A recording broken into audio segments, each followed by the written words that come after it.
सच्चाई जी। परमात्मा ने अपनी पहचान और ये सब भगवान है ब्रह्मा विष्णु के ऊपर, ये नीचे भी जो देव है सभी की पहचान बताई है कि कैसे कैसे है वो, उसको किस रूप में हमें देखना चाहिए कि हमें समझ में आए। इसलिए उन्होंने एक वृक्ष का उदाहरण लेकर के हमें समझाया है।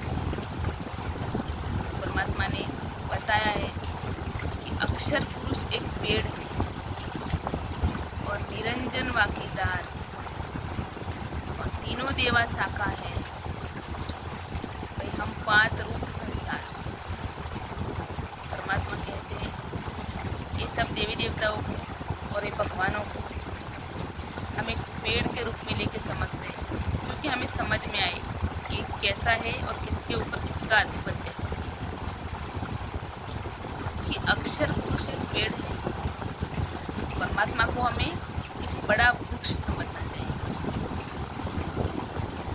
और ये दुनिया का जो करता धरता है ना, आपको बहुत कष्ट देता है, वो काल भगवान है। तो इसको परमात्मा ने एक वाकीदार बताया है, क्योंकि इसके लक्षण ही ऐसे, इसीलिए उसको वाकीदार बताया है।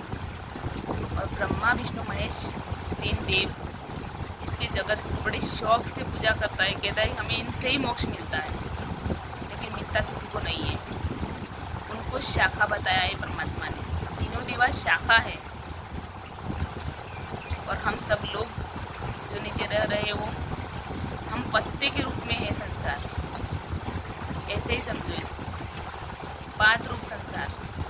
और ये ज्ञान मेरा नहीं है, हमारे गुरुदेव संत रामपाल जी महाराज का है।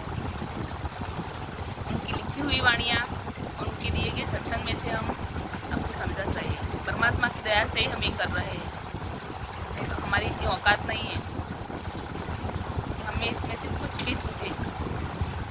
लेकिन परमात्मा का नाम लेके बैठते हैं। परमात्मा ने प्रचार करने को बोला है, दुनिया को सच बताने को कहा है, तो हम सच बता रहे हैं भाई। समझो बात को और सोचो कि हम कहाँ पर है। परमात्मा को और हमारे बीच में कितनी दूरियाँ है, और ये दूरियाँ ख़त्म करने का भी आपके पास बहुत बड़ा जरिया है। अभी संत रामपाल जी महाराज नाम दे रहे हैं, 1 रुपया भी वहाँ पे खर्चा नहीं होता है, और वहाँ पे हमें फ्री नाम मिलता है। इस सब के ऊपर से उठकर हमें पूर्ण परमात्मा तक पहुँचने की जरिया है। सबसे बहुत अच्छा नाम है, और इसमें भक्ति भी बहुत बड़ी नहीं है। आते जाते चलते फिरते आप भक्ति कर सकते हो, बैठ के करने की कोई ज़रूरत नहीं होती है भाई। परमात्मा मना करते हैं हमें, हमारे गुरुदेव जी। आपके पास समय नहीं है तो कोई बात नहीं है, आप आते जाते भी भक्ति कर सकते हो। अपना काम किए जाओ, भक्ति किए जाओ। मन सिर्फ हमारे चित्त वहाँ लगना चाहिए। सच्चाई जी, इस सही ज्ञान के आधार पर है, आप देखना एक बार, समझना बात। सच्चाई। जय हो बंदी छोड़ की।